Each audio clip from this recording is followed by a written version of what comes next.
Assalamualaikum warahmatullahi wabarakatuh.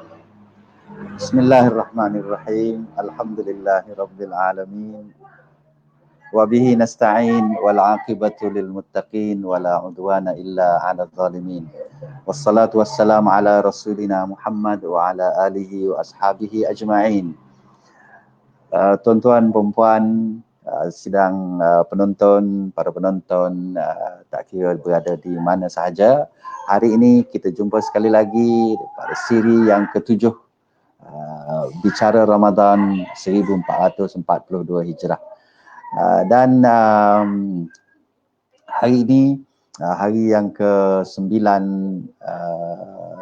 Ramadan, di mana kita masuk hari ke-9 hari ini, maksudnya dah dekat dengan 1/3 Ramadan ini, suku pertama, suku ketiga suku pertama dalam kita bagi 3 suku pertama, untuk kita menjalankan ibadat puasa. Dan siaran kita ini kita bersiaran pada setiap hari bekerja daripada hari Ahad hinggalah ke hari Khamis. Dan untuk hari ini, sebelum kita nak pergi jauh, nak jumpa dengan tamu kita, saya ada tamu hari ini. Sebelum kita bersama dengan dia, kita minta sharekan dulu, kita pakat-pakat share, pakat-pakat kongsikan ke web ke FB masing-masing, ataupun share link ini ke grup WhatsApp masing-masing, ke grup Telegram ke, biar semua sahabat-sahabat kita dapat menonton, dapat ambil manfaat daripada program ini. Kerana apa yang kita akan bincangkan hari ini sangat menarik, dan ianya sangat dekat dengan kita. Dan kita tak buang masa. Hari ini kita akan bersama dengan sebagaimana yang saya janjikan, sebagaimana yang kita war-warkan, kita akan bersama dengan Dr. Nik Hassan Asman, pensyarah di Jabatan Pendidikan Khas. Dan Dr. Nik juga adalah sebelum ke pendidikan khas itu, dia berada di pendidikan Islam. Nanti kita akan berkenalan dengan Pok Nik. Saya akan panggil Pok Nik dia, untuk kita panggilan mesra lah, Pok Nik lah. Jadi dia sudah pun ada bersama dengan kita sekarang ni. Ya, Assalamualaikum Pok Nik. Waalaikumsalam warahmatullahi wabarakatuh. Okey, clear, suara sangat clear hari ni. Macam mana PKP malam tadi, semalam boleh balik tarawih lagi tak di masjid? Okey, alhamdulillah lah di kawasan Tanah Merah, sebab kita ada beberapa kawasan yang PKPD lah, khususnya di sekolah tahfiz Bukit Panau. Sebenarnya hari ni pun kita dah di masjid pun pagi ni agak guna SOP barulah. Jarak kita 2 meter, kalau sebelum ni 1 meter lah, 2 meter untuk pagi ni. Mana Pok Nik pergi semaya di masjid bandar Tanah Merah tu? Ya, satu-satunya masjid yang dibuka untuk malam ni lah, untuk hari ni. Maknanya malam ni kalau nak tarawih kena pergi sana? Ya, siapa cepat dia dapat. Dia kalau ikut SOP tu, kita jarak 2 meter untuk satu orang, jauh 2 meter lah. Lepas tu hanya boleh memenuhi 50% sahaja. 50%. Masjid Tanah Merah ni dia muat berapa Kita lebih kurang dalam kalau 50% tu lebih kurang dalam 300 orang boleh muat. 300. Alhamdulillah. Maknanya 50% duduk jarak-jarak 2 meter tu pun masih boleh muat 300 jemaah. Alhamdulillah. Ya, pagi ni pun ada kelainan sikit lah, sebab orang perempuan tak ada ni. Perempuan tak ada. Tidak dibenarkan. Betul. Ruang tu diambil oleh orang lelaki. Orang lelaki. Okey, bagus. Kalau tempat saya ni di sini ni memang tutup terus lah. Masjid tutup terus, hanya dengar Bilal dia azan, lepas tu kamak tak dengar, tak ada kamak. Boleh azan saja, tak kamak. Jadi kita pun kamak di rumah kamak di rumah saja. Jadi tak apalah, apa-apa pun kita berdoa, kita pakat-pakat berdoa supaya malapetaka ini diangkat oleh Allah dengan berkat sahabat-sahabat kita, berkat orang tua yang masih ada bersama dengan kita, budak-budak kecil yang suci bersih. Kita harapkan Allah kasihan pada mereka ini, dan merahmati semua. COVID ni diangkatlah daripada bumi kita ini. Okey, Dr. Nick, ataupun kita nak panggil Pak Nick ya. Boleh tak panggil Pak Nick tak? Boleh, insya-Allah. Panggilan okay. Hari ni tajuk kita ialah ibadah OKU. Kerana kita kerana Pak Nick ni dia banyak lebih banyak masa dia dihabiskan bersama dengan OKU, dan juga banyak kajian-kajian penyelidikan yang Pak Nick buat tentang OKU ini. Jadi hari ini kita nak cerita bagaimana ibadah dan OKU. Maksudnya kita akan kenal lah, tahu lebih kurang bagaimana OKU ini mereka menjalani ibadah, ibadah puasa ke, ibadah solat ke, dan ibadah-ibadah lain. Jadi untuk pertama ni Pak Nick, saya nak minta Pak Nick ceritakan sikit apa sebenarnya OKU yang kita sebut OKU tu, siapa sebenarnya? Silakan Pak Nick. Assalamualaikum warahmatullahi wabarakatuh. Sebagai pembuka majlis kita pada pagi ini, insyaAllah saya akan mulakan dengan ayat Al-Quran, sebaca sepotong ayat Al-Quran yang berkaitan rapat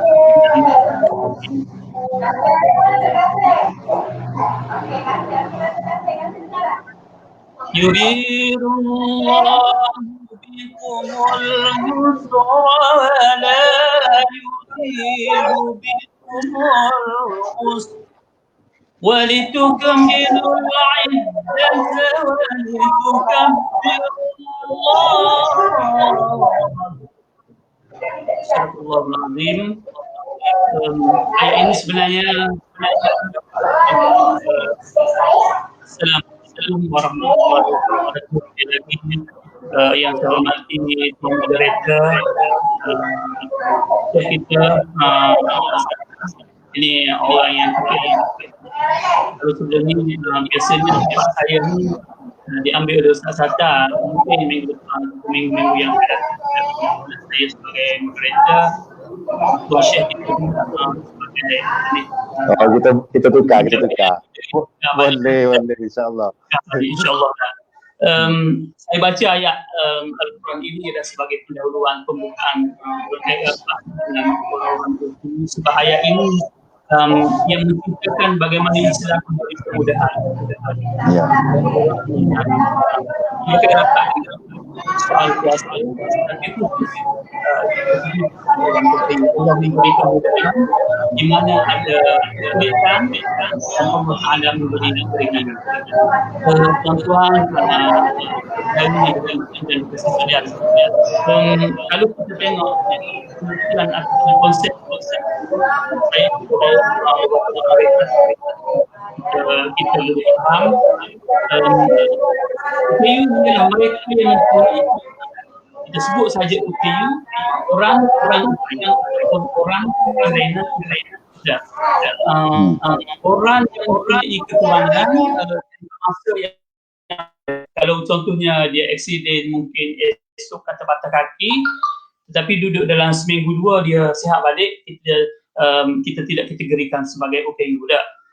Sebab jangka masa yang pendek. Tetapi kalau melibatkan jangka masa yang panjang yang mempengaruhi dari aspek fizikal, dari aspek intelektual dia, kecerdasan dia dan sebagainya, ataupun menghalang dia berinteraksi dengan orang, dengan masyarakat, dia tidak boleh duduk dengan masyarakat, maka itu kita boleh kategorikan kepada OKU ataupun orang kurang upaya lah.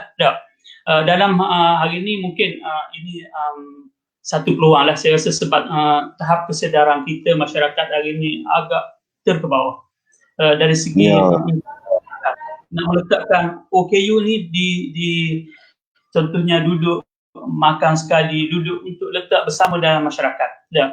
Sebab tu sebagai contoh saya selalu melihat apabila saya pergi ke masjid sebagai contohnya, saya melihat apa masjid sediakan untuk orang OKU. Sebagai contoh, kalau hari Jumaat, adakah masjid-masjid di Kelantan pun saya rasa tak ada lah. Kalau di Kuala Lumpur ada masjid yang sediakan untuk khutbah bahasa isyarat pada orang pekak. Tak ada. Sedangkan OKU orang pekak ni amat berminat, mereka amat berminat untuk beribadat.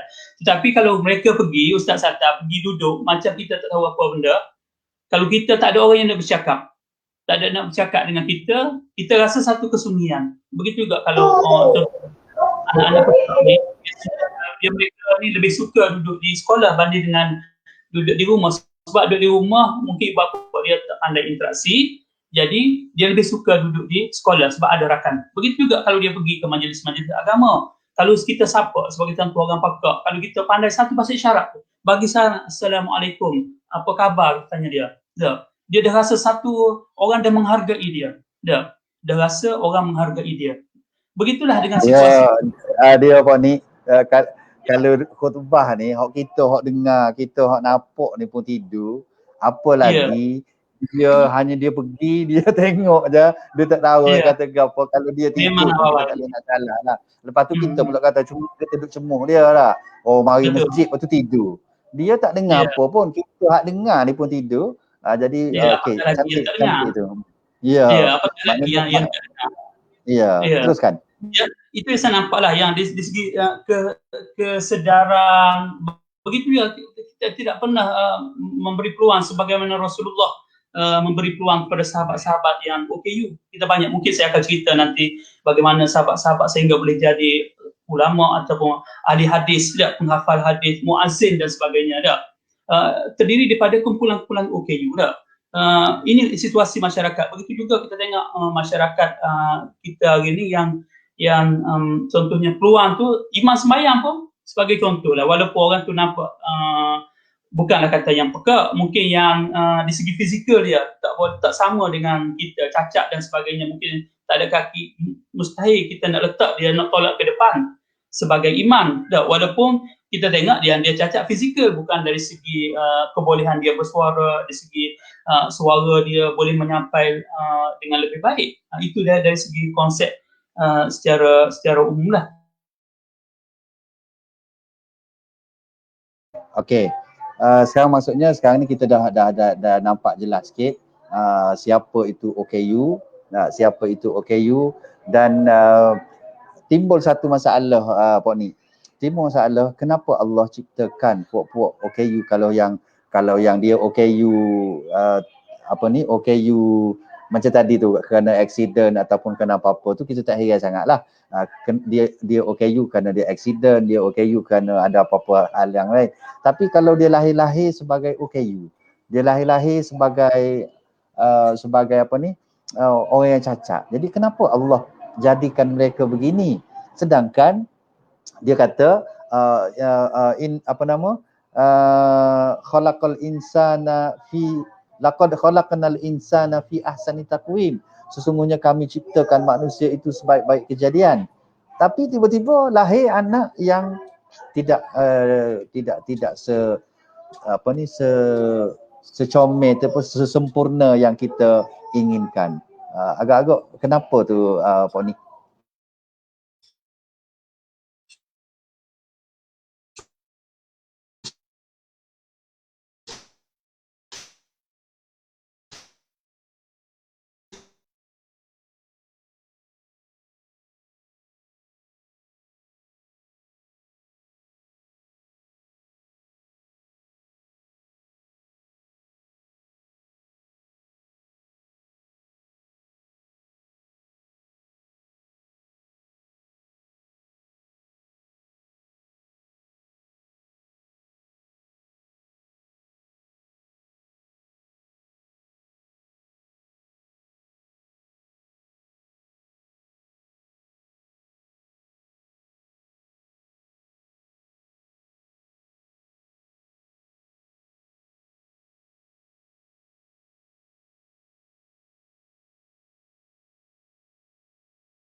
Kakak, kakak, Long. Mai tak ada suara pula dah Long. Ada suara kan? Ada suara ada. Okey. Suara ada lah. Okey, boleh. Minta maaf. Ada ya, okey. Soalan tadi Pak ni kenapa Allah ciptakan sebahagian manusia ini ada yang cacat, ada yang tak cukup sifat. Sedangkan Allah kata dia ciptakan manusia ini sebaik-baik kejadian. Mungkin Pak ni boleh huraikan sikitlah. Baik, kembali tadi sebab saya nak sentuh sikit tadi, mungkin saya nak bagi sedikit pengkategorian lah sebelum saya masuk kepada kenapa Allah ciptakan yang sebut dengan sebaik-baik kejadian, tetapi ada juga yang cacat. Sebelum tu saya nak mungkin sedikit kefahaman lah kepada rakan-rakan yang mungkin pertama kali tengok OKU. Dia kategori OKU ni dia ada banyak lah. Kita ada pengkategorian daripada KPM, Kementerian Pelajaran Malaysia, dan juga kita ada pembahagian daripada Jabatan Kebajikan Masyarakat, Kementerian Pembangunan Wanita dan Wilayah lah. Kalau KPM ni kita ada 5 dan 1 iaitu ketidakupayaan penglihatan. Yang pertama, yang kedua ketidakupayaan di segi pendengaran. Mungkin ada masalah pendengaran, dia ada tahap-tahap DB ataupun tahap sampai ke tahap tu mereka dikategorikan dia sebagai pekak. Lepas tu ketidakupayaan pertuturan. Mungkin dari segi pertuturan dia sengau, gagap, gugup dan sebagainya. Mungkin yang melibatkan artikulator ataupun berkait rapat dengan alat pertuturan. Tak boleh. Mungkin dia sebut orang tak faham ataupun kadang-kadang kalau orang pekak tu dia rasa dia sedap dah suara dia, tiba-tiba bunyi macam suara lelaki tapi dia tak dengar suara dia macam suara lelaki. Kadang-kadang sebab itulah faktor yang menyebabkan kanak-kanak pekak tak mahu bercakap. Mungkin kadang-kadang dia ada sedikit sisa-sisa pendengaran yang menyebabkan dia rasa malu apabila dia bunyi suara macam suara lelaki. Jadi dia lepas tu seterusnya adalah ketidakupayaan dari segi fizikal. Kita dari segi mungkin putus tangan, putus kaki, pudun tangan, jari dan sebagainya lah itu, ataupun pendek, yang kurus tak masuk yang Ustaz kata. Kurus kita masuk mungkin yang pendek dan sebagainya lah. Mungkin yang ketiga tu, yang keempat dan yang kelima ialah dari masalah pembelajaran. Ini kita terus di KPM ni kategori pengkategorian kita murid berkeperluan khas, kita panggil ketidakupayaan. Maksudnya kalau Kementerian Pembangunan Wanita dia jaga sikit, dia tidak menggunakan ketidakupayaan, dia guna istilah kurang ataupun dia panggil dia tidak sebut terus ketidakupayaan, dia panggil kurang upaya ataupun kurang upaya. Ada sikit lah dari segi konteks bahasa tak? Dari segi konteks bahasa tu dia menjaga sedikit berbanding KPM ni kita terus kita hukum terus, maksudnya ketidakupayaan, kita maksudnya tidak upaya dan masalah pembelajaran yang kelima, dan yang akhir sekali kombinasi sama ada masalah pendengaran dengan ataupun orang panggil multiple, perbagailah. Mungkin dalam seorang pelajar tu ataupun seorang orang OKU tu dia ada buta, dalam masa yang sama dia ada di segi mental, contohnya mungkin itu dipanggil kategori kepelbagaian lah, mungkin yang ada pada berbeza sedikit dengan pentarifan yang dikeluarkan oleh Jabatan Kebajikan Masyarakat. Sebab sebagaimana yang saya maklum, dia kalau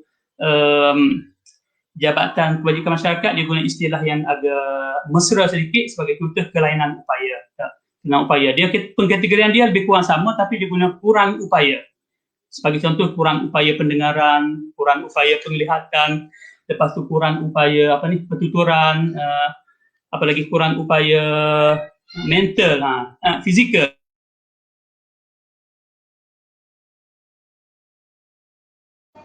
Oh, sakut pula dah tu.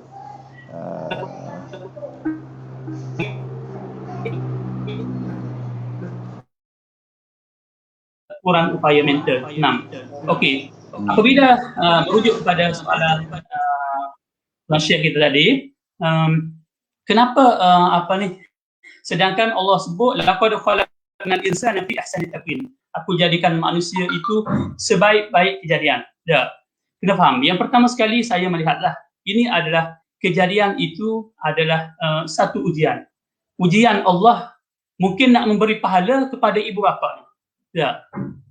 Pahala yang Allah nak beri dengan cara menghadirkan beri anak OKU ini, maka di situlah dari segi penjagaan dia berbeza. Sebab itulah setengahnya mengatakan anak syurga. Bukan anak syurga. Sebenarnya konsep anak syurga tu anak yang memudahkan ibu bapa untuk jalan ke syurga.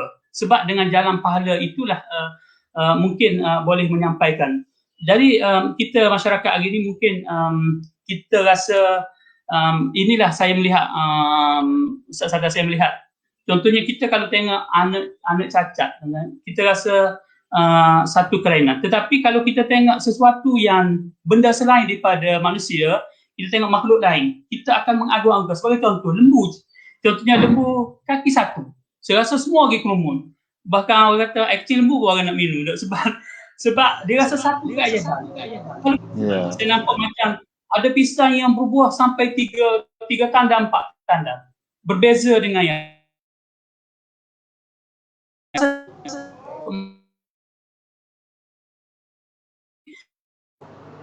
sangkut lagi. Tak apa, kita sabar-sabar. Ya. Yang kita nampaklah. Jadi yang saya nampak sebab Allah ciptakan manusia walaupun kita nampak dari segi itu pandangan kita nampak cacat, tapi daripada pandangan Islam tidak, konsep itu sebenarnya tidak cacat dari sudut pandangan Islam. Sekian. Iya, Pak Ni, jelas. Maksudnya kalau tadi awal-awal tadi tu ada yang kata kalau Kementerian Pendidikan ni disebut tidak upaya tak? Tidak upaya dah. Kalau kementerian yang satu lagi tu dia kata kurang upaya deh. Ada lagi satu tadi tu kelainan upaya tau. Jadi merujuk kepada semua merujuk apa nama tu? Sebab saya istilah kelainan upaya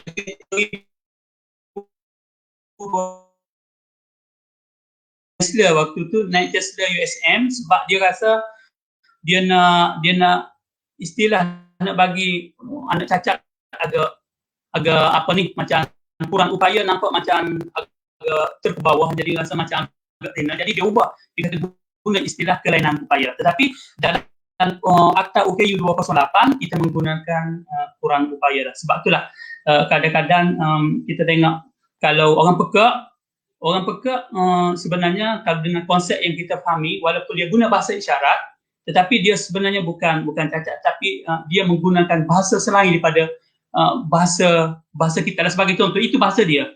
Kalau kita contohlah, saya kata kalau kita dilempar di satu pulau, di situ ada orang pekak semua. Okey, di situ siapa yang pekak, Ustaz Rata? Kita ke ataupun kita? Saya teringat waktu saya lalu satu lorong di KL, mungkin Ustaz Rata ingat, daripada Masjid Negara lalu ke bawah tu. Di situ kita biasanya je gelap sikit kan. Orang buta dia lalu biasa dah. Orang lalu. Waktu tu saya lalu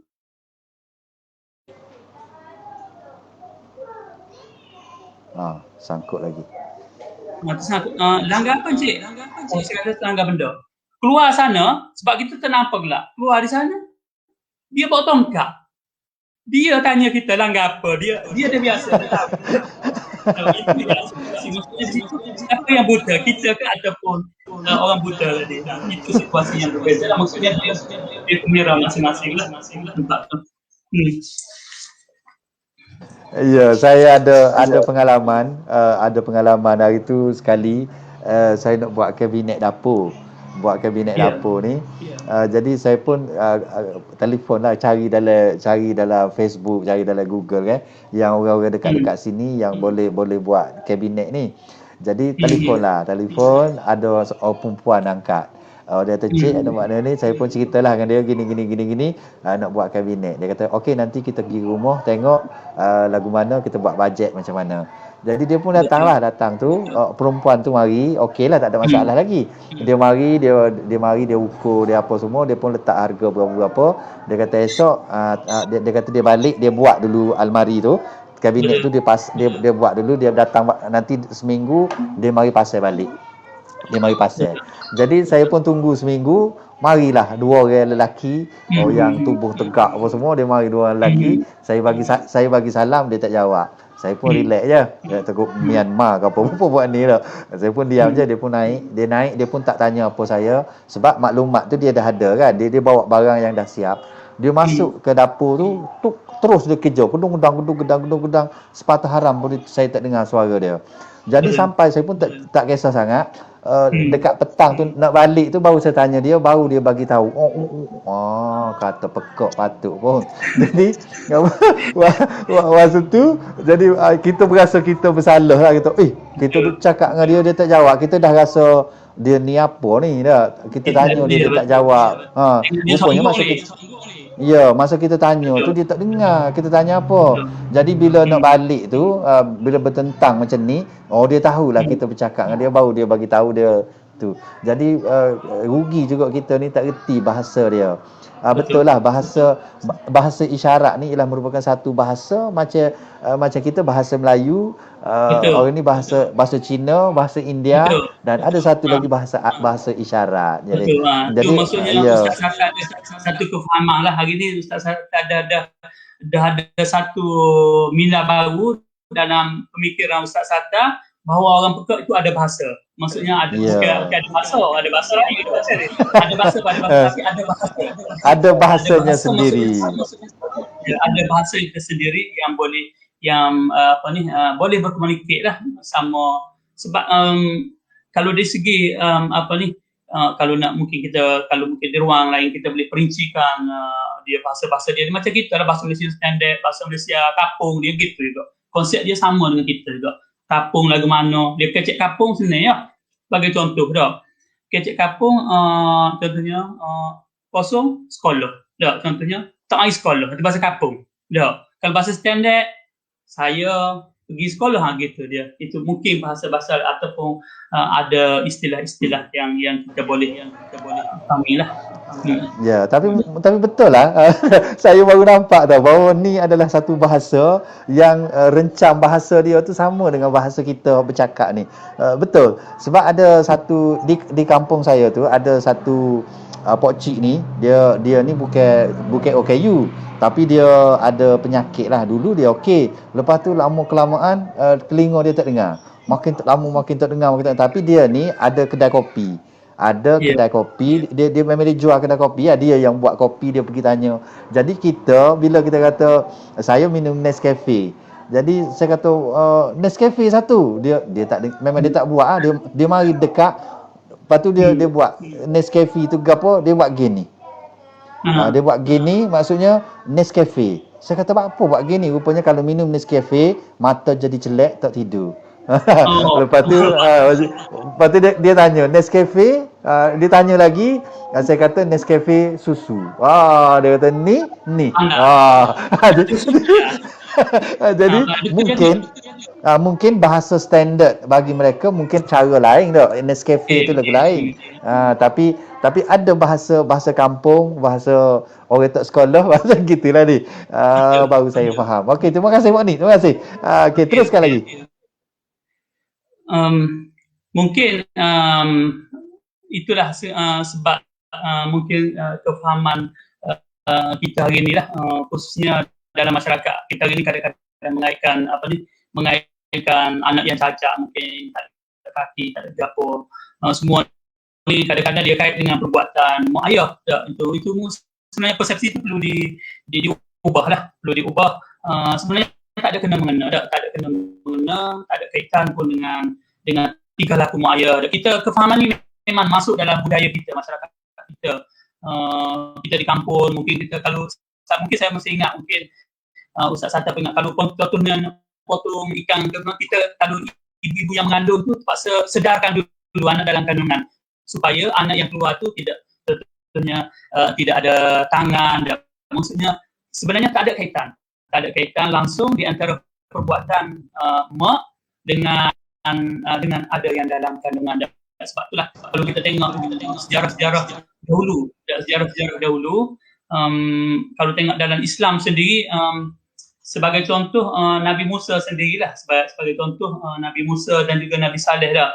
Nabi Saleh ni kalau tengok ada dalam Al-Quran, tak silap saya ayat saya tak ingat, tapi ayat tu yang berbunyi qalu tatayyarna bika wa biman ma'ak. Maksudnya mereka ni kata sial kepada Nabi Saleh. Ini berkaitan dengan Nabi Saleh. Contohnya berlaku kemarau sebagainya, mereka salahkan kepada ni Nabi Saleh lah. Maksudnya Nabi Saleh membawa sial kepada mereka. Nah, membawa sial. Tapi apabila contohnya tanaman subur dan sebagainya, mereka tidak mengaitkan bahawa itu pemberian daripada mungkin pemberian daripada Allah, tidak. Tapi kalau kelemahan ataupun sesuatu musibah, mereka merujuk. Begitulah juga kita tengok banyak lagi lah mungkin boleh merujuklah saya rasa dalam apa ni dalam Al-Quran dan sebagainya berkaitan dengan persepsi. Kadang-kadang cikgu-cikgu pun di sekolah lah, mungkin cikgu di sekolah sendiri pun rasa yang mengajar anak-anak cacat, anak-anak OKU. Saya tak panggil cacat sebenarnya, konsep kita tak boleh nak panggil cacat lah. Kita panggil anak berkeperluan khas ataupun anak kelainan upaya. Dan mungkin cikgu-cikgu yang mengajari anak orang kelainan upaya ini kena fahami betul-betul bahawa tak ada kena mengena kalau cikgu mengandung dia tak ada, sebab ada. Ya, sakut lagi. Maknanya tidak ada. Saya mengajar di sekolah saya ni mengandung. Dia sampai ke tahap itu dia tanya soal takut dengan ingawan. Mungkin masyarakat menganggap sebab benda tu konotasi itu ada dalam pemikiran dia yang saya nampak lah. Yang itu. Yalah, orang kita ni dia percaya kepada badi, dia kata takut kena badi. Kalau orang perempuan mengandung ni tak boleh minum dalam jak tu, muka luah tu, takut nanti anak esok mulut luah. Jadi itu hanya mitos kepercayaan yang tidak tahu mari mana. Saya ingat dulu ada seorang bila dia nak suruh anak dia comel, dia kata bila dia mengandung, dia zaman tahun 80-an dulu, saya pergi rumah dia penuh gambar sebelah dinding sebelah sini, gambar artis perempuan, banyak sekalinya Uji Rashid di situ. Belah balik ni gambar-gambar lelaki, artis-artis lelaki, ada DJ Dave situ. Jadi saya tanya apa gambar ni banyak, dia kata bini dia tengah mengandung, jadi hari-hari tengok Uji Rashid, hari-hari tengok DJ Dave, agak-agak anak dia jadi comel serupa dengan artis. Jadi itu kepercayaan yang tak tahu mari di mana, dan gitulah tak boleh tengok benda-benda yang buruk, tak boleh dengar cerita-cerita yang bodoh menyebabkan dia kenan kepada anak tu. Mana satu mitos, satu kepercayaan khurafat bagi kita orang Islam ni, itu adalah satu khurafat. Jadi Pak Ni, apa kedudukan sebenarnya orang-orang yang kita kata orang yang kelainan upaya, orang-orang yang kurang upaya ini, OKU ni, apa kedudukannya dalam Islam? Konsep Islamnya lagu mana? Okey. Sebenarnya kalau mengikut pentarifan dalam Islam, kefahaman kita agak berbeza lah. Sebagai contoh, kita tengok ada banyak ayat Al-Quran yang mempericikan sebagai contoh konsep OKU ataupun kata orang buta, orang pekak, orang cacat dalam Islam tu, kefahaman dia berbeza dengan apa yang kita faham. Okey, saya nak bawa beberapa contoh lah. Sebagai contoh, pekak, buta dan bisu. Tetapi dalam ayat Al-Quran, dia sinonimkan orang pekak, orang buta, orang bisu ni dengan orang golongan munafik. Golongan munafik itu dia panggil sebagai orang pekak, orang bisu dan orang buta. Sebagaimana kita selalu baca, summum bukmun umyum fahum la yarji'un. Mungkin summum maksudnya orang mereka tuli, mereka buta, itu dia. Mereka inilah, mereka seolah-olah yang yang orang pekak, orang buta ni, dengan keadaannya mereka tidak dapat kembali dah. Itu yang pertama. Yang kedua, golongan musyrikin. Golongan musyrikin juga Allah sebut dalam Al-Quran sebagai orang buta, orang pekak. Dah, kita tengok wa masalul ladzina kafaru. Wa masalul ladzina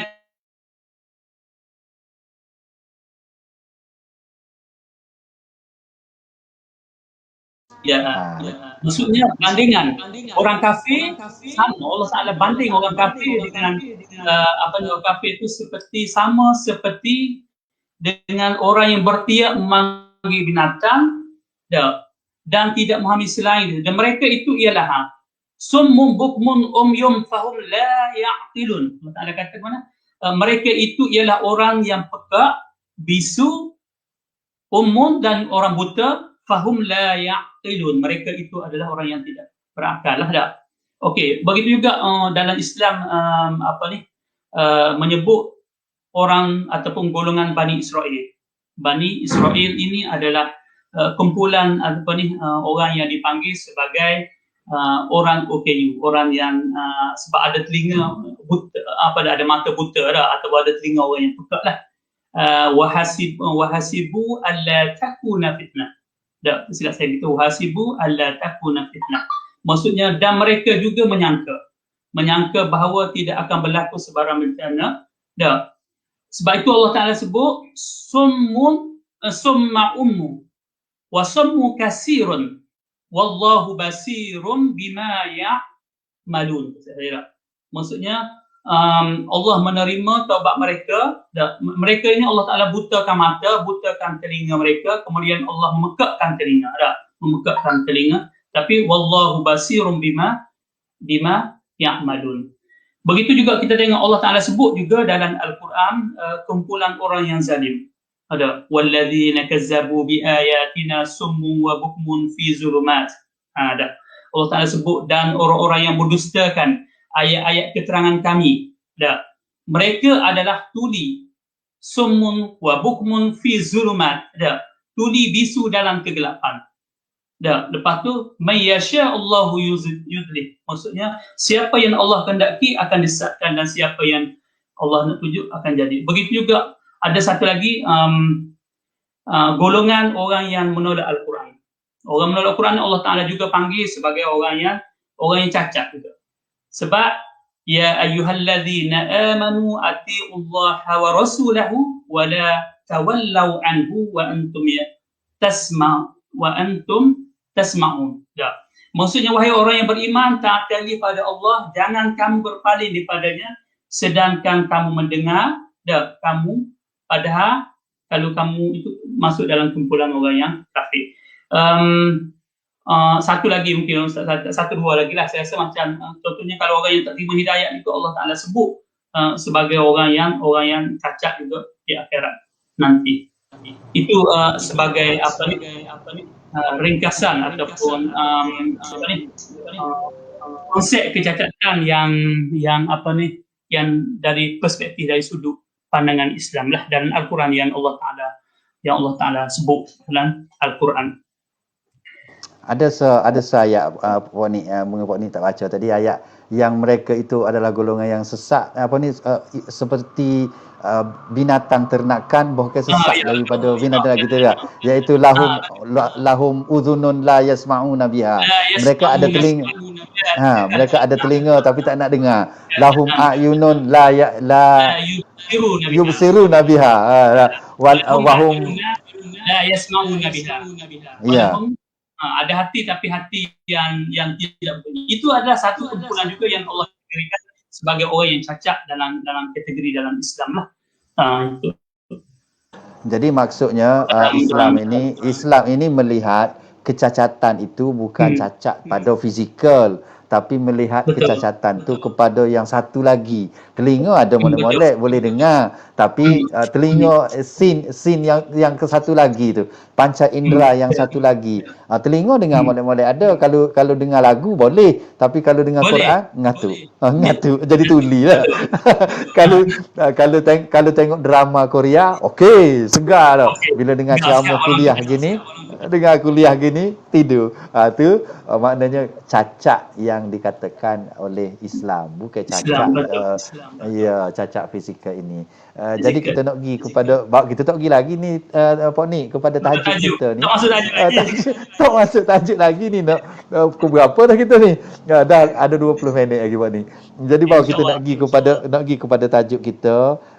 Adakah orang-orang yang cacat fizikal tadi, macam dia pekak, dia buta, dia pekak, dia buta, tapi pekak dan buta sekali tu mungkin tak ada lah kot. Tak ada lah orang yang pekak dan dia buta sekali. Maknanya kita ambil sesuai lah, sama ada dia pekak ataupun dia buta. Adakah mereka ini mukallaf, orang yang dipertanggungjawabkan? Sebab ibadat macam puasa kan ada syarat dia, Islam, akil balik dan mukallaf. Adakah mukallaf ni masuk dalam puak OKU ni, dia mukallaf ke? Dia kena serupa dengan kita juga ke? Kalau kita puasa, dia kena puasa. Kalau sembahyang, dia kena sembahyang. Gitu ke? Atau macam mana? Terima kasih Ustaz. Sebenarnya apabila kita melihat OKU ni, apabila kita melihat OKU ini, pertama sekali kita dalam konsep yang berkait rapat dengan OKU ialah konsep mukallaf. Konsep mukallaf ataupun yang dipanggil dengan kita pentaklifan. Pentaklifan kepada kumpulan ini.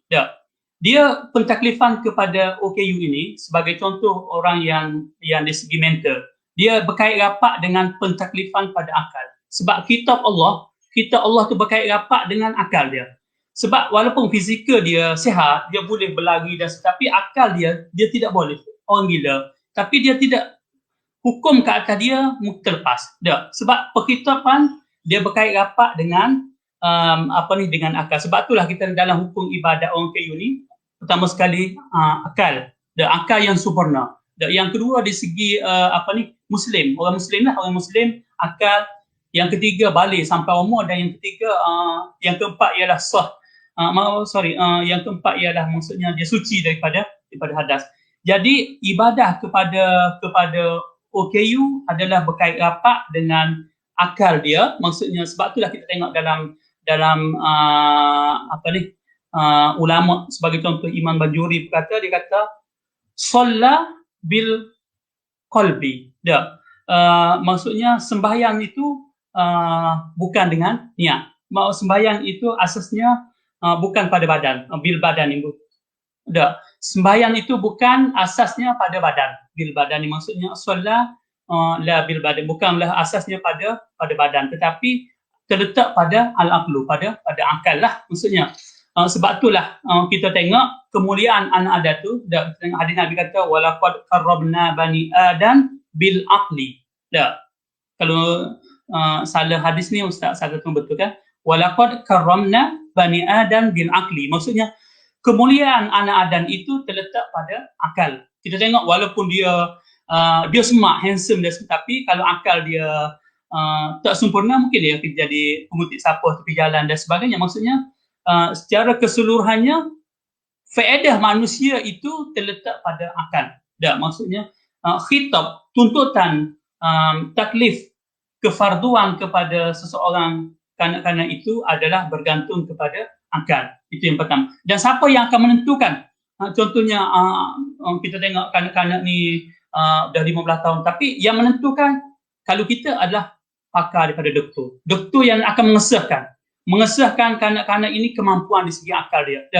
Kemampuan di segi akal dia, boleh dia melakukan sesuatu dengan sebab itulah kadang-kadang kalau anak-anak yang nak masuk ke sekolah PPKI, program pendidikan khas, mereka ini perlu pengesahan daripada doktor. Kalau kita sebagai bapa ataupun ibu, kita kata anak kita ni memang tak boleh. Kita kata anak kita terkebelakan, anak kita lemah ke apa semua, kita kata memang anak kita lembab.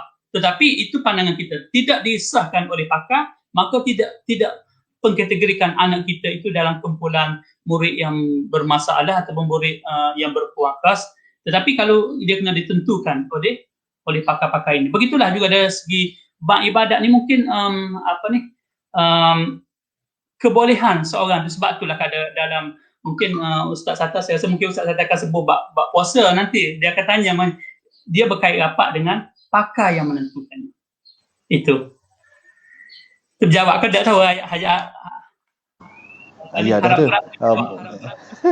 Betul dah tu. Bermakna ada taklifnya juga kepada orang-orang OKU ni. Bukanlah kata dia terlepas langsung, tetapi taklifannya, tanggungjawabnya berbeza dengan apa yang kita tanggung. Nah, tanggungjawab mereka berbeza. Mungkin ya, memang tidak mungkin lah, memang begitulah. Maksudnya orang buta ada tanggungjawabnya dari segi ibadatnya. Tapi ada yang terlepas dia, mungkin ada yang dia terlepas daripada melakukan ibadat yang berbentuk apa orang kata, yang bentuk fizikal sangat-sangat tu, mungkin dia terlepas lah. Maksudnya katalah dia kalau kita ni dituntut supaya untuk pergi ke semaya Jumaat, hujan ribut apa dia, kita kena pergi. Tapi kalau orang buta mungkin dia terlepas lah tu, kalau dia perlu ada orang bawa dia. Kalau mungkin gitulah. Tapi sekarang ni ada canggih dah, dia kata dia boleh pergi seorang. Maka dia boleh pergilah tanpa ada peneman, dia ada tongkat sakti dia tu, dia boleh pergilah. Mungkin gitulah. Jadi begitu juga dengan orang pekak. Cuma lepas ni saya nak tanya macam mana orang pekak baca Fatihah. Kata dia adakah masa dia dalam solat tu, ni tanya soalan selingan lah ni. Macam mana dia boleh dia baca Fatihah masa dia solat tu. Okey, saya dah habiskan sedikit tentang taklifan dia. Sebab dia memang pelaksanaan ibadat itu bergantung kepada kemampuan. Sebab itu Tuhan kata la yukallifullahu nafsan illa wus'aha. Allah tidak membebani, maksudnya Allah tidak memberatkan seorang tu ikut kepada kemampuan dia. Contohnya dalam bab solat, dalam bab semualah, dalam bab ibadat dan semuanya, kemampuan dalam bab sembahyang dan sebagai contoh. Kemampuan yang contohnya kalau kita tengok di surau-surau masjid banyak OKU dan ni kan. Kemampuan dia setakat mana yang dia boleh buat. Ya, kalau orang tua lah sebagai OKU kita tengok mungkin dia boleh berdiri dalam rakaat yang pertama mungkin, ataupun dia pergi awal-awal dia boleh berdiri, lepas tu dia paksa duduk. Itu bergantung kepada sejauh mana kemampuan dia dalam melakukan sebab dalam Islam pun dia bukan kata kena buat macam ni, bukan, tidak, bergantung sejauh mana dia rasa kemampuan seorang itu boleh buat. Okey, kembali kepada soalan Ustaz tadi. Ustaz kata bagaimana orang-orang pekak sembahyang. Kita tengok dalam rukun sembahyang dulu lah. Rukun sembahyang ni dia ada 13 lah. Okey, 13 tu kita boleh kategorikan, saya tak ingat lah. Kita cuba bahagikan dia rukun qalbi. Ada tiga, qalbi, qauli dan fa'li. Okey. Dalam kategori ni Ustaz Satta kalau tersilap tolong bantu saya. Dalam kategori ni okey, saya cuba perincikan. Okey, dalam rukun qalbi dia mengaitkan dua lah. Satu niat dan yang kedua tertib. Maksudnya niat permulaan, yang kedua tertib, bagaimana perjalanan dalam solat itulah. Okey, itu rukun qalbi. Okey, rukun qalbi saya rasa orang pekak dia tak jadi masalah. Sebab kita boleh ajar supaya dia buat dengan isyarat. Okey, cara dia tak ada masalah. Okey, yang kedua kita pergi yang kedua mungkin dari segi rukun fi'li, perbuatan. Perbuatan pun saya rasa tidak menjadi satu isu. Okey, daripada dua tadi kita tolak rukun fi'li, berdiri betul, rokok, sujud, i'tidal, duduk antara dua sujud dan duduk tahiyat akhir. Maksudnya 6 dalam rukun fi'li. Jadi 6 tambah dengan 2 dah 8, 5 lagi kita cari dah. 5 lagi dia duduk dalam rukun qauli. Ini yang menjadi masalah. Kalau orang pekak dia jadi masalah dari segi rukun qauli. Tapi kalau orang yang masalah fizikal, mungkin dia dari segi rukun fi'li tadi. Rukun fi'li kalau orang yang fizikal dia, contohnya dia tak boleh nak berdiri dah. Contohnya mungkin kaki dia tempang dan sebagainya, mungkin itu menyebabkan sedikit masalah bagi mereka untuk melakukan dah. Tetapi berdasarkan kepada kemampuan. Begitu juga dalam rukun qauli, bagi orang peka, rukun qauli. Dalam bab sembahyang, kita ada nas dan ada hadis yang memberi kelonggaran. Ya. Bagi orang peka sembahyang, satu, mungkin dia boleh dengan cara pergerakan bibir. Dia boleh buat gerak bibir saja, dah. Dia berdiri, gerak bibir, dah. Contohnya dia boleh baca, dah. Dia boleh menyebut, ataupun dia sekarang kita boleh ajar cara dia baca Al-Quran menggunakan pertuturan Q. Mungkin cara dia tengok mulut kita, mungkin dia boleh, tapi dia tak sebut, tak bunyi, tapi ke arah membaca surah Al-Fatihah. Itu yang pertama. Yang kedua, mungkin sebab rukun qauli ni kita tengoklah bermula daripada kena sebut belakang 5 benda ni. Satu, takbir, dah, baca Al-Fatihah, ada apa lagi, baca Al-Fatihah, lepas tu selawat, salam, dah, baca tahiyat, ada. Maksudnya 5 ni dia kena sebut kalau ikut itulah. Tapi kalau dia tak boleh sebut, dia hanya menggerak, ataupun tak boleh sebut, ulama kata, pandangan ulama mungkin dia sekadar boleh diam saja. Tetapi dengan situasi hari ini kita ada banyak saluran, banyak maksudnya pendekatan yang boleh kita ajar kepada murid-murid OKU ni, OKU pendengaran ni. Dia boleh memahami, dia boleh banyak isyarat. Sebagai contoh, kaedah fakih. Kaedah fakih, orang isyarat boleh baca Al-Quran melalui dengan pergerakan tangan. Ulama kata tak jadi satu halangan untuk dia mungkin supaya isyarat, supaya contohnya dalam surah Al-Fatihah tu dia boleh isyarat dengan menggunakan tangan. Jadi bagi orang peka, kalau kita orang normal, percakapan kita adalah mulut, lidah. Tetapi bagi orang peka, percakapan ialah mana tangan. Tangan itu adalah ataupun sebagai mulut bagi orang-orang peka. Maksudnya dia boleh, kalau mungkin dalam keadaan, tapi kalau dia boleh menggerakkan bibir pun sudah memadai. Sebab berdasarkan la yukallifullahu nafsan illa wus'aha. Maksudnya Allah tidak membebani, ikut sejauh mana kemampuan seorang itu dalam melakukan solat. Okey, jelas ke? jelas. Jadi saya dah tengah bayangkan kalau dia semaya tu, dia solat tu, dia gunakan bahasa dia lah, maksudnya dah bahasanya ialah berada di tangan, bahasa kita berada di mulut ni. Jadi kalau dia gunakan tangan dia untuk gitu tu, dia rasa kalau dia semaya sebelah kita, tak sah semaya kita rasa tu. Kita galik, kita asyik tengok dia. Ya, jadi tapi itulah caranya. Tapi maknanya dia macam ni, dia situasi tu dia sebab mungkin kalau kita rasa gitu, mungkin apabila dia dah sinonim, dia rasa mungkin benda tu dia boleh hadir dalam hati dia lah, dia membaca, dia boleh dah. Sebab itulah benda tu mungkin pergerakan mulut dia, mungkin dia boleh secara dia gerak secara slow lah, mungkin kalau tak keluar suara pun, tapi pergerakan mulut tu ke arah ke arah bacaan surah Al-Fatihah. Sebab itulah ulama kata kalau paling tidak dia diam, dia sekadar bacaan Fatihah. Selama mana dia boleh duduk, itu kadang lepas rokok lah. Dia boleh rokok. Maksudnya dia tahulah dia sekarang ni sedang baca Fatihah. Dia tahu dia bahawa dia tahu maksud dia tak perlu buat gini lah. Gini tu duduk dalam kepala dia. Nah, mungkin kalau dia usaha gerakkan mulut dia, ataupun kalau tak boleh gerak dia diam, tapi dia tahu dia sedang membaca. Dia kata okey, faham. Faham ya. Okey.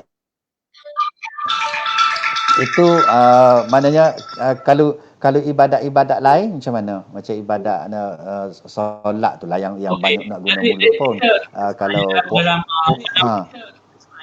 betul. Kalau dari segi ibadat lain kita rasa tidak menjadi halangan lah. Sebagai contoh puasa. Puasa ni dia boleh puasa, maksudnya niat dia boleh buat, dia boleh niat, dan maksudnya dia tidak melibatkan pertuturan, tidak melibatkan artikulator yang tidak melibatkan qauli dah, tidak, dia hanya mungkin niat di malam hari dah. Begitu juga dengan ibadat-ibadat lain, sedekah contohnya dan sebagainya dah. Dia tidaklah menjadi satu halangan lah, satu halangan. Sebab itulah kita tengok dalam bab puasa pun dia panggil fiqhul mustata', maksudnya kemampuan seorang itu dari segi berpuasa, dia berdasarkan kepada kemampuan. Dari segi kita tengok mungkin kita tengok murid-murid OKU yang lain lah, bukan saja yang kelainan upaya peka, mungkin kelainan upaya dari segi contohnya murid sit down ataupun orang yang sit down. Bagaimana contohnya dia berpuasa dan sebagainya. Sebagai contoh mungkin dia dari segi dia berpuasa lah. Contoh dia dalam bab dia berpuasa, dia mungkin terlepas ke atas dia berdasarkan kepada sebagaimana yang didiagnosis, yang ditentukan oleh doktor. Sebagai contoh, dia ni kena makan ubat 2 jam sekali. Sebagai contoh lah, contohnya kanak-kanak sit down ni mungkin sebab saya pernah jumpa kanak-kanak sit down ni mungkin 2 jam sekali dia kena makan ubat. Arahan daripada doktor. Maka dia tak wajib puasa lah. Maksud kata dia, dan dia tukar dengan fidyah. Maksudnya tapi kena ingat konsep fidyah ni mungkin tengok sejauh mana, sebab pandangan-pandangan ulama kalau dia memang kecacatan dia tu berkekalan memang yang tidak ada kesembuhan, contohnya kanak-kanak senodong, mungkin tidak perlu fidyah. Sebab sebahagian ulama mengatakan tak perlu fidyah sebab dia bukan contohnya dia buat tu bukan kerana dia melanggar sesuatu. Sebab benda contohnya kalau dia melanggar dalam bab dalam haji itu lain. Ini bukan, dia naluri memang semula jadi. Konsep dalam semula jadilah dak. Contohnya kalau dalam bab puasa dia terikat dengan ubat ataupun berapa jam dia kena makan dak. Maka kalau berterusan begini dia tak boleh lah, dia terpaksa diganti dengan fidyah dak. Dia kena ganti dengan fidyah dak. Sebab kewajipan dia kewajipan puasa ni dia berbeza dengan kewajipan yang lain. Maksudnya kalau kewajipan lain sebagai contohnya zakat, orang gila kena bayar zakat juga dah. Sedih ataupun sebab dia tak, contohnya zakat ni sebab dia tak terikat dengan minda. Dia tak terikat dengan minda. Maksudnya dia terikat dengan harta. Kalau zakat dia terikat dengan harta. Tapi kalau macam yang puasa je melibatkan minda, jadi mungkin dia akan terlepas, maknanya tak wajib fidyah. Okey, itulah maksudnya mungkin yalah. Kalau nak tahu hukum lebih lanjut tu kita cerita bab lain lah. Tapi nak ceritanya bahawa balik kepada tanggungjawab tadilah. Kalau dia tu dipertanggungjawabkan untuk puasa, maka kalau dia tak mampu nak puasa, maka dia kena bayar fidyah. Tapi kalau dia dah tidak taklif untuk puasa, maka dia tidak perlu lagi bayar fidyah. Gitu. Jadi itulah. Okey, nak tanya satu lagi, orang bagi kalau yang buta, orang yang penglihatan lah, orang yang penglihatan, masalah penglihatan ni, mereka kalau nak baca Quran mereka ada braille tu. Braille. Nah, kalau orang yang masalah pendengaran ni, dia ada apa Quran dia tu, adakah Quran sama dengan kita ataupun ada Quran dia lain? macam ni begini Ustaz, sebab itulah saya sebut tadi dia panggil satu kaedah yang dimasuk ke kaedah ni yang diperkenalkan oleh Ustazah Norazia, saya daripada Kuantan, kaedah fakih yang saya sebutkan tadi. Kaedah fakih ni kaedah membaca Al-Quran, dan ada juga daripada dia ada teknik membaca Al-Quran. Tapi kaedah fakih saya rasa nampak lebih berkesan sebab saya pun sempat berkursus juga dengan kaedah fakih ni yang diguna pakai dalam sukatan, masuk dalam silibus KPM sekarang. Cara dia baca Al-Quran tu mengikut pergerakan tangan lah. Seperti contohnya alif, ba, dia akan maksudnya cara letak baris dan sebagainya tu dengan tapi cara dia baca lebih cepat. Mungkin saya lupa, kalau tidak saya suruh selit dengan video tu, kalau mungkin kita boleh tarik kaedah fakih, cara pembelajaran kaedah fakih. Mungkin kalau Ustaz sempat tarik tengok kaedah fakih, macam mana orang belajar Al-Quran menggunakan kaedah fakih. Cepat dia baca Al-Quran. Surah Al-Fatihah dan sebagainya. Mungkin kalau saya boleh, tapi saya tak tahu cara nak masuk video dan ni. Mungkin itulah salah satu cara orang pekak. Itu medium yang diguna pakai untuk orang pekak dalam pembelajaran membaca Al-Quran. Supaya kalau orang buta guna braille, orang pekak guna kaedah fakih, lebih berkesan lah bagi mereka dalam pembelajaran Al-Quran ini. Saya rasa itulah mungkin jawab. Okey, boleh. Nanti kita Google kaedah fakih, FAKIH. Apa ni? Okey. Kalau gitu di ujung-ujung sekali ni apa ni kita dah dekat pukul 11 dah. Sebentar je rasa tak puas buang apa ni sebab banyak lagi sebenarnya kita nak tahu benda ni mereka ni ada di sekeliling kita. Tapi kita tidak Betul. peka dengan mereka. Tidak Kita tak di sana peka. lah maksudnya. Ya, kita tak tahu keperluan mereka. Mereka nak gapo, nak apa sebenarnya. Jadi kita sepatutnya benda ni didedahkan pada Betul. masyarakat. Keperluan orang-orang OKU. Sebab itulah kita nampak ada berlakunya parking OKU pun orang tidak OKU masuk. Sebab dia rasa dia tak rasa kepentingan tu. Okay, parking OKU di masjid-masjid, di mall, di apa. Orang yang tak OKU masuk. Orang OKU dia kata, alah lebih kurang je. Nah, jadi mereka tidak tak ada kesedaran lah, tidak tahu, tidak kenal siapa itu OKU, apa itu OKU dan apa yang mereka perlukan, bagaimana mereka nak hidup. Nah, jadi sepatutnya benda ni didedahkan kepada masyarakat umum, masyarakat awam lah supaya mereka lebih sedar. Jadi untuk akhir sekali Pak Ni ceritalah apa Pak Ni buat rumusan ke apa yang kita cerita pagi ni.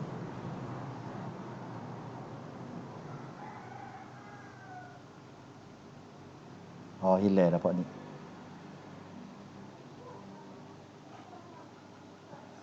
Nak ke mana?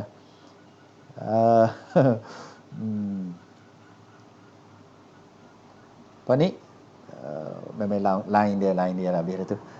Jadi itulah apa ni lebih kurang yang sempat kita kupas lah mengenai orang-orang kurang upaya ini. Mereka memerlukan Okey. Saya cuba buat sedikit rumusan. Rumusan saya ni saya nak tutup dengan cerita sikit, lepas tu baru saya buat rumus. Saya nak bawa satu cerita yang berlaku kepada salah seorang ulama yang dipanggil sebagai Iman Al-Warraq. Iman Al-Warraq ni seorang ulama yang memang yang dia alami, dia ada anak OKU. Ada anak OKU, tapi tidak dinyata dengan jelas lah OKU ini apa, tapi anak OKU dah. Dan dia pernah kata, dia kata macam mana, dia kata qala fakuntu atamanna mautaha. Dia kata bagaimana, aku berangan-angan supaya puteriku ni mati. Sebab dia ada anak yang cacat, maka dia kata dia berangan-angan supaya puteri dia mati dah. Maka diizinkan Allah, famatat. Kita ingat depan lagi, famatat, maka matilah. Ya. Maka apabila mati itu, maka Allah kabulkan permintaan dia, kabul. Suatu malam dia bermimpi. Dia kata yang bermimpi seakan-akan dia kata dia berada di hari akhirat, dan dia kata dia nampak ada anak-anak kecil yang berganding bahu. Berganding bahu cari orang tuanya. Berganding bahu dan mencari orang tua dia. Ya. Lepas tu dia kata ke mana? Khuzi biani. Lepas tu dia ambil tangan orang tua dia, heret pergi masuk ke syurga. Ya. Ganding tangan ada. Ganding tangan bawa, dia kata khuzi biadi udkhulil jannah. Ya. Khuzi biadi udkhulil jannah. Ganding tangan masuk ke syurga. Ya. Lepas tu dia tengok anak dia. Anak dia duduk diam je. Tak panggil pun dia, duduk diam. Lepas tu dia rasa macam satu kelainan. Dia kata, dia pun, Pak, wahai anakku, dia kata dia panggil anak dia dah, anta kunta tatamannau maut. Dia kata dia tengok anak dia ni, apa tak panggil dia.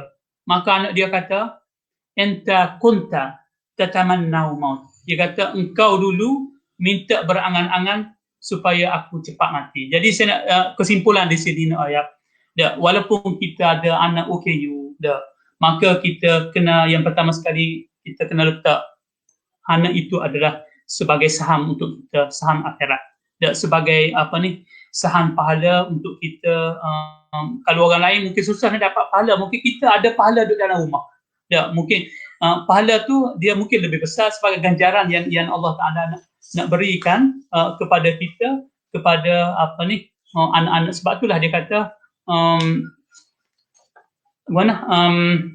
sebab anak itu dia panggil sebagai punca rezeki. Dah. Hal tansaru dah. Sebagai punca rezeki maksudnya tidak diberi kamu rezeki melainkan ada golongan, ini saya tak ingat hadis Nabi, tapi saya pernah terbaca dia kata tidak kamu diberikan rezeki melainkan ada golongan lemah. Dah, maksudnya Allah Ta'ala akan beri rezeki melainkan ada golongan lemah. Jadi sedarlah kita bahawa anak-anak istimewa ini adalah anak-anak yang menyumbang pahala kepada kita untuk kita beramal dan mendekatkan diri kepada Allah. Terima kasih. Itu saja daripada saya. Sekian. Okey, cantik. Penutupan yang sangat cantik. Cerita yang menarik, sangat tersentuh. Kita memang betul lah ada, kita pun tak say kalau ada anak yang lagu tu lah. Dan kalau ada pun memang betul lah kita tengok drama ke apa semua tu kan. Rela ulama tadi dia berangan-angan untuk anak dia mati, dia nak supaya anak dia mati cepat. Tapi orang kita lah ni lagi dahsyat. Bila ada tu terus lepas tahu anak tu, tak tahu gimana lah. Mu nak hidup, mu nak mati, ikut mu lah. Tapi ulama tadi tu dia bercita-cita supaya biarlah anak dia ni mati, dia tak senang malu, dia tak susah ke apa semua dah. Tapi dia cara ke anak dia. Selagi anak dia hidup tu dia jaga. Itu pun anak tu maknanya dia sudah tidak dapat seperti ibu bapa lain yang diheret tangannya menuju ke syurga.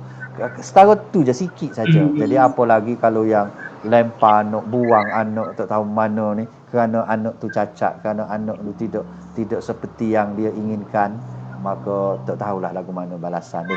Sepatutnya anak yang tadilah yang Pak Nik kata tadi, sepatutnya benda tu ada di depan mata kita dah. Pahala tu tunggu kita ambil je, tapi kita tahu kita pergi buang, maknanya rugi sangat. Bukanlah kita nak, tapi bila Allah nak bagi sebagai ujian kepada kita. Sangat besar sahabat-sahabat kita yang ada anak tu, mereka bersusah nak pergi jalan pun payah, nak pergi derak pun payah kerana ada anak OKU. Jadi mereka begitu sabar, begitu tabah, dan Allah pun dia uji orang-orang yang kuat sebenarnya. Dia macam saya ni, mungkin Allah tak ujilah benda tu. Dia tahu dah kalau uji pun memang out, memang kalah dah. Allah akan uji ujian yang berat tu kepada orang-orang yang kuat. Macam Pak Ni orang kuat. Kalau Allah uji tak ada masalah, ada boleh lawan dah. Jadi terima kasih Pak Ni banyak-banyak. Kalau ada masa akhir-akhir Ramadan kita jumpa sekali lagi. Sedap buang Pak Ni banyak benda yang benda baru, alam OKU ni bukan alam kita, alam OKU kita tak tahu. Jadi kita kena masuk dalam alam ni.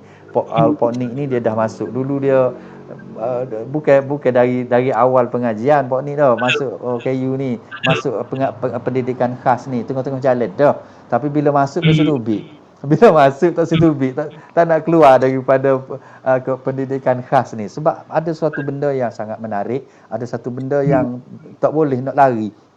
Jadi itulah. Itu agama ni sebenarnya patut duduk di sebab Gana Pak Nik tak dengar. Sekali lagi.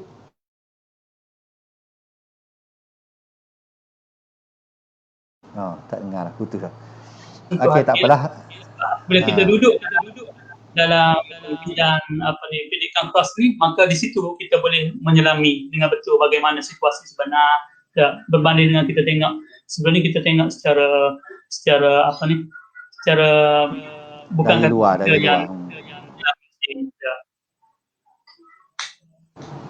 Okey, terima kasih Pak Nik banyak-banyak telah berkongsi cerita dengan kita, berkongsi ilmu dengan kita pada pagi ni. Kita jumpa semula Allah akan semoga Allah lah yang balas jasa apa yang Pak Nik buat tu.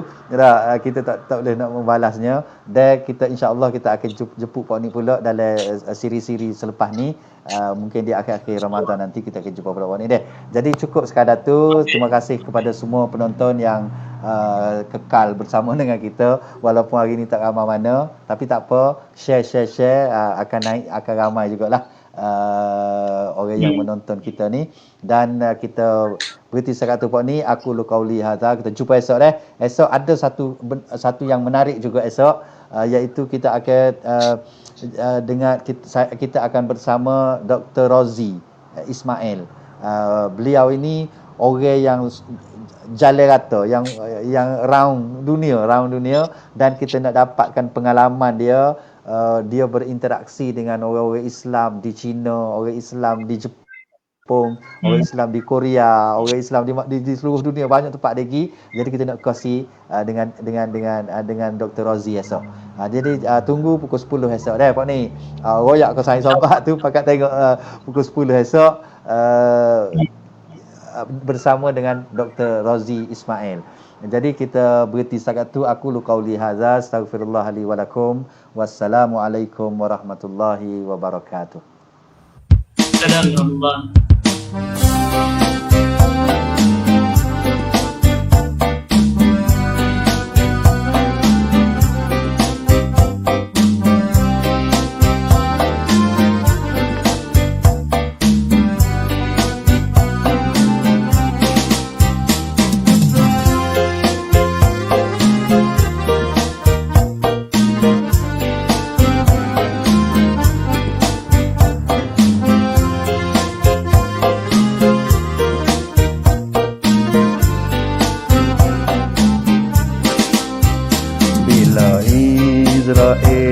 Sapa mari tinggallah harta emak depego.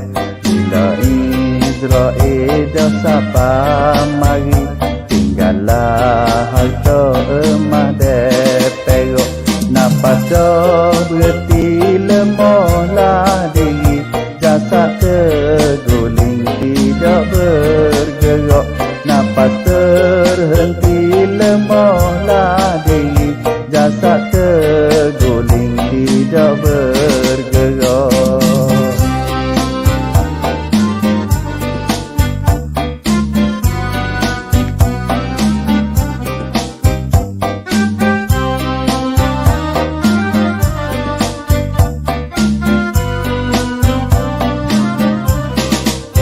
Tiada lagi saing wak suka, tinggallah pakar atau melipok.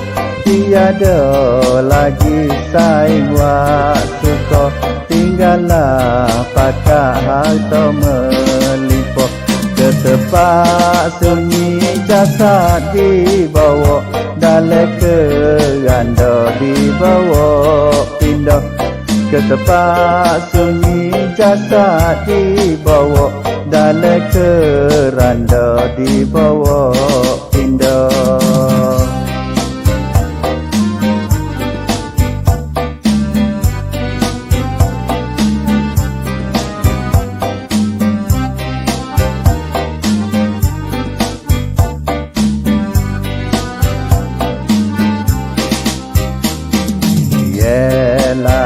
Muaknya sore, gelapnya wahai tidak terperi. Dilialah muaknya sore, gelapnya wahai tidak terperi. Selesai tanah di kambuh ore, tinggallah badai seore diri. Selesai tanah di kambuh ore, tinggallah badai seore diri.